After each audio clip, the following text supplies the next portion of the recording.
Welcome back. Students, in our previous class, we have discussed two 4 marks questions. They are, first one is indifference map and second one is budget set and budget line. And one 6 marks question that is very important also. That concept is indifference curve, features of indifference curve analysis. In our today's session, we are going to study derivation of the slope of budget line. Derivation of the slope of budget line. You know the meaning of budget line that I explained in my previous class. What is budget line?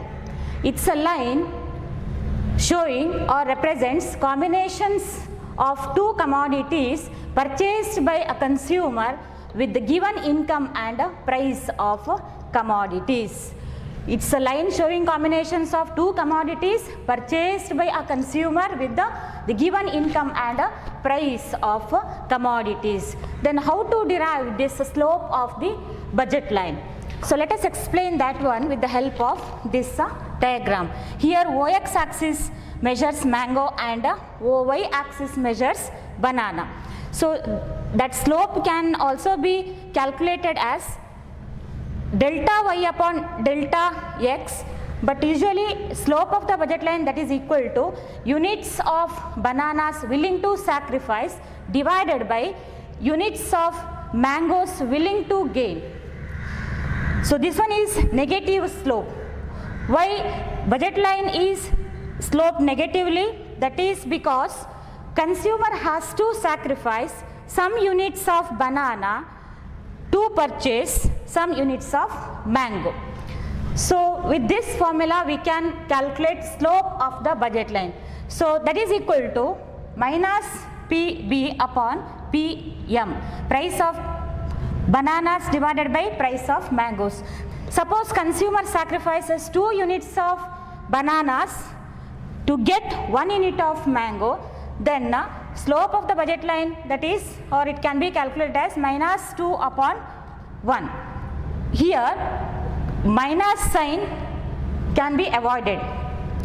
Numerator will always have minus sign. However, for analysis we have to take absolute or a positive value.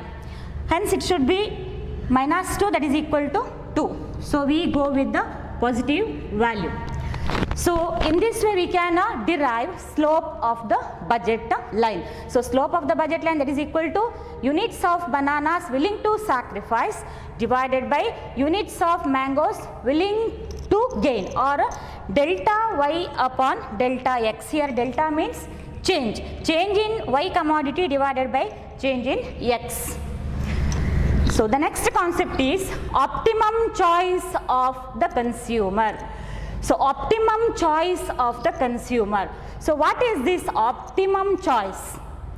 The choice or combinations of two commodities at which budget line just touches one of the indifference curves. The choice or combination of two commodities at which budget line just touches one of the indifference curves. So budget line just touches one of the indifference curves. So it is based on certain assumptions. Income of the consumer should be constant, prices are constant, consumer should be rational, goods should be homogeneous and divisible. The condition of transitivity is satisfied or satiable if combination A is greater than B, then B is greater than C, then A of course is greater than C. If A is greater than B, then B is greater than C, then A is greater than C. So here, which is the optimal choice of the consumer? So we have to bring here indifference curves and a budget line together. So we can explain that one with the help of this diagram. I have written some questions here. Is point B optimal? Where is point B? Here it is. Is it optimal to consumer? No. Why? Because Indifference map says higher IC gives consumer higher level of satisfaction. Lower IC, lower level of satisfaction. Here B lies on lower IC, that is IC1. That is IC1. So this is not optimal choice of the consumer. Then is point C or E optimal to the consumer? So where are points C and E? Here it is C, here E. Whether these 2 points are optimal to consumer? No. Why? Because from C and E, consumer gets same level of satisfaction. When compared to A, C and E lie on lower IC. Next one, is point D optimal? Is point D optimal? Where is it?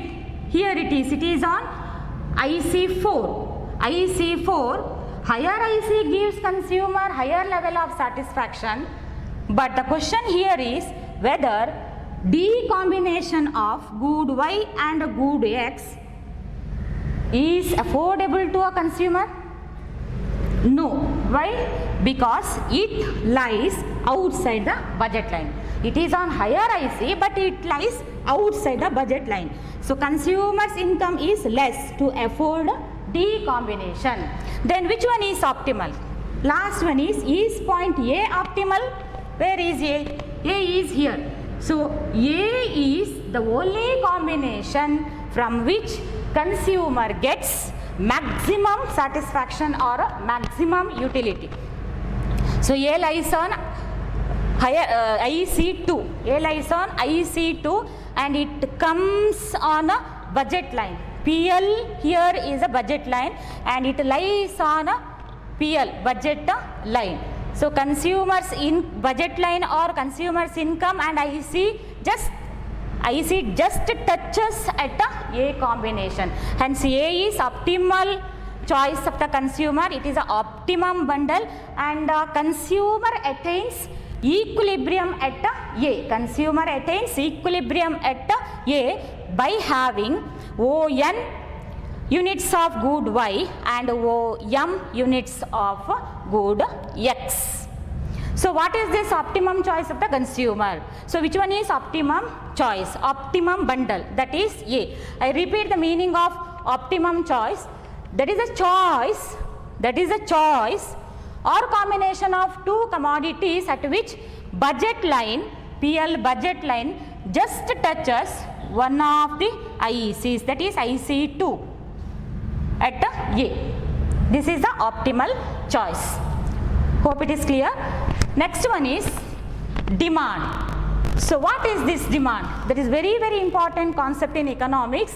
So demand means quantity of a commodity purchased by a consumer at a particular price and a time period.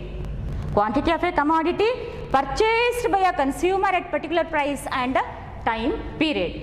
Or demand means desire backed by willingness and ability to pay. Desire, willingness and ability to pay. Quantity of a commodity purchased by a consumer at a particular price and a time period. Next one is law of demand. What is the law of demand? Let us see that. People will buy more at a lower price and buy less at a higher price, other things being equal or other things remaining same. People will buy more at lower price, buy less at a higher price, other things remaining same. So what is this other things remaining? Other things remaining means income of the consumer, taste and preference of the consumer, then price of substitute goods. Price of substitute goods should remain constant. Other things should remain constant. So here we can explain this law with the help of a diagram.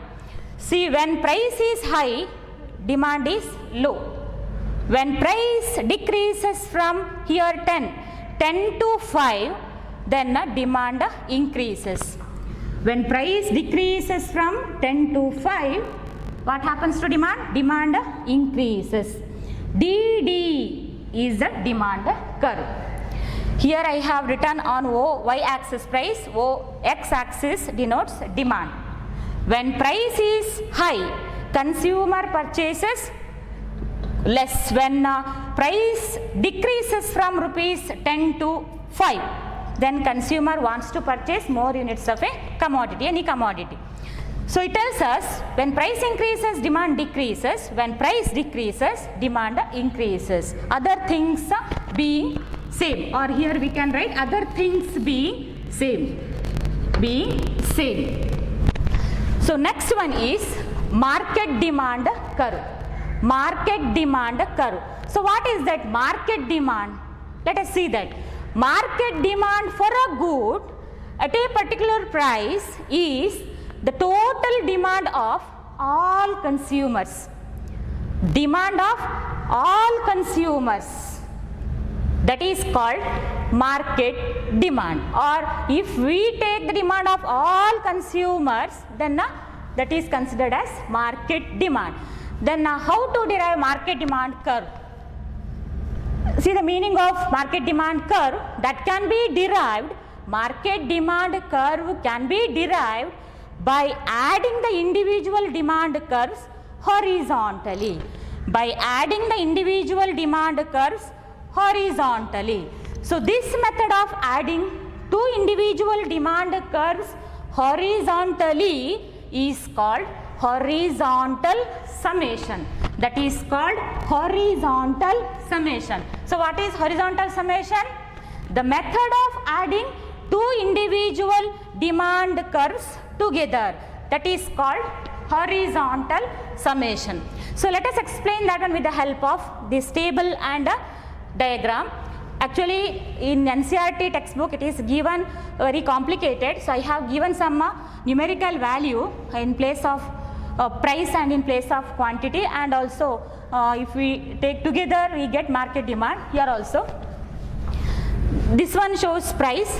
This column shows consumer 1, consumer 2, first consumer's demand, second consumer's demand, then market demand. So here it is written P1 and price suppose is rupees 10, and this one is P dash and price is rupees 10, and here it is written P cap and price is 5. So which one is higher price here? 10 is higher price, 5 is lower price. Like that, here first consumer's demand at price P dash, that is Q dash 1. He consumes 5 units of a commodity. And if price decreases from 10 to 5, from P dash to P cap, then his demand increases from 5 to 15. That is Q cap 1.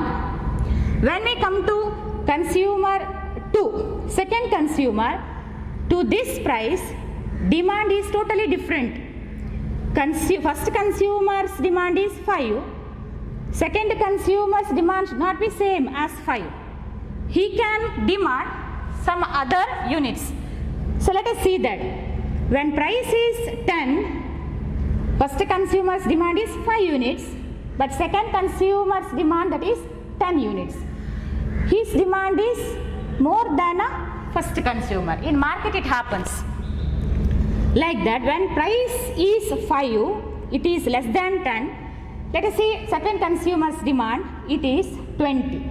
First consumer's demand here is 50, but second consumer's demand is 20. Or Q cap 2. If we add first consumer's demand and second consumer's demand at price P dash or rupees 10, then that is Q dash 1 plus Q dash 2, that is equal to 15. So in market it is 15. Like that, at lower price, when price decreases, first consumer's demand is Q cap 1 plus second consumer's demand is Q cap 2. Together we get 30. That is numerical value which I have given. 15 plus 20, that is 35 here. Sorry, 35 here. So this is what table to explain market demand. Okay. Next we should explain market demand curve on the basis of this table. So that is very much clear here. Here this is first consumers demand curve D1 D1, first consumers demand curve D1 D1. This one is second consumers demand curve D2 D2. This one is derived on the basis of table. And market demand curve is DM DM. DM DM is market demand curve. So how to derive this market demand curve? By adding these two individual demand curves together. So this method is called as what? Horizontal summation. This method is called as the method of adding two individual demand curves to derive market demand curve is called horizontal summation. Hope it is clear. Next, normal goods and inferior goods. Normal goods and inferior goods. So let us see the meaning of normal goods and inferior goods. So what are normal goods? What is normal goods? So normal goods are those goods for which consumers, when consumers' income increases, demand also increases.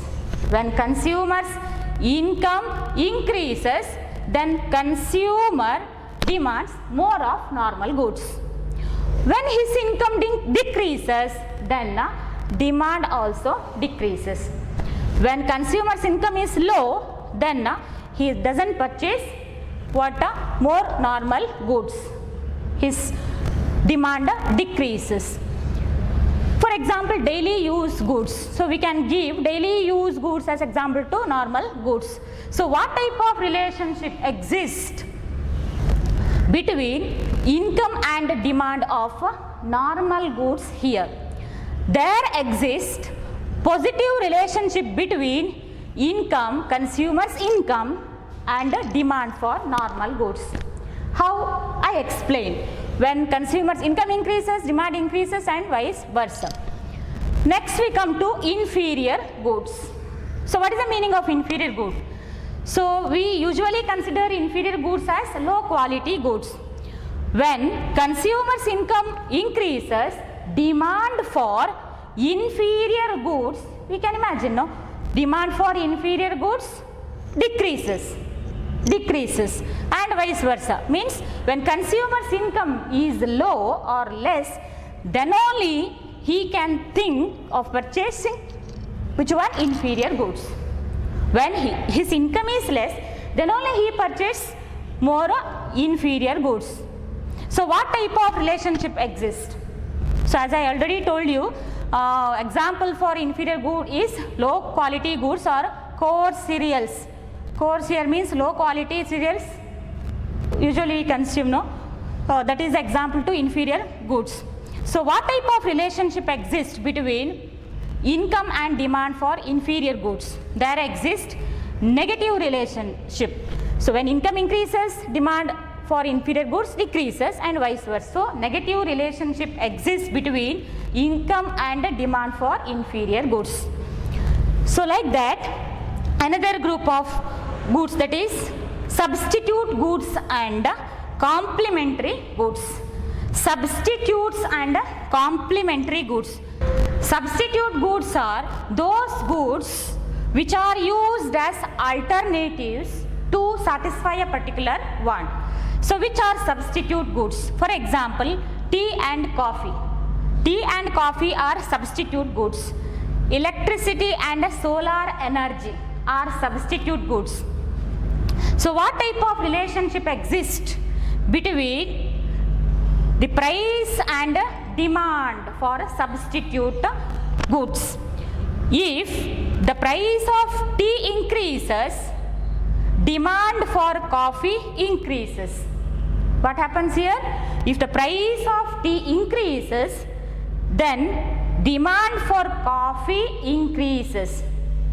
How? Here tea becomes costly when compared to coffee. There is no change in the price of coffee, hence consumers demand more of coffee. So here positive relationship exists between price and demand for substitute. So next one is complementary goods. So which are complementary goods? Goods used together to satisfy a particular want. Goods used together to satisfy a particular want are called complementary goods. For example, ink and pen. Ink and pen. We can satisfy our want, writing, with the ink and pen together. Without ink, we can't use pen. So what type of relationship exists here? If the price of ink increases, what happens to the demand of pen? The demand of pen decreases. If the price of ink increases, if ink is costly, then pen's demand decreases. So there exists negative relationship between price and demand for complementary good.